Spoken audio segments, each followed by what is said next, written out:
Sonam Wangchuk's wife, Gitanjali Angmo, has said that he continues his hunger strike even after being taken to the hospital. She said Wangchuk refused to take electrolyte and has remained firm on continuing his fast. Her remarks come amid growing concern over Wangchuk's health. So, Arzu, take us through the details that are coming in terms of this. What exactly, when Gitanjali went to the hospital, what did she come to know about Wangchuk's condition? And has there been an update given regarding his health to her as well?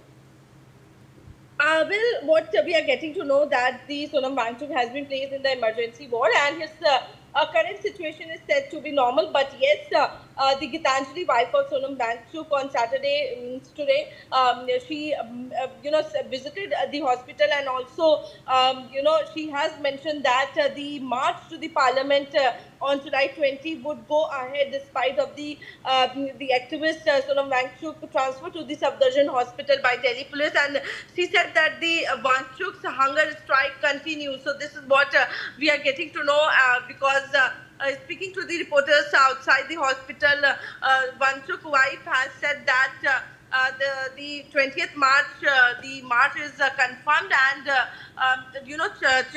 changing the education system is the responsibility of the executive and the policy maker. Our job is to tell them that the system has completely collapsed. She in fact mentioned that about the update about the Sonam Wangchuk's fast immediate hunger strike, and she said that Wangchuk has refused electrolyte powder and continued his fast. So even now, when he was he shifted to the hospital, Safdarjung hospital, his hunger strike continues, and this movement is not just against the paper leak. It is to awake the conscience of the whole country, and it has awakened to a sufficient extent. This is what she added. Yes. All right, Arzu, thank you so much for joining me on the telecast. Meanwhile, more news coming in.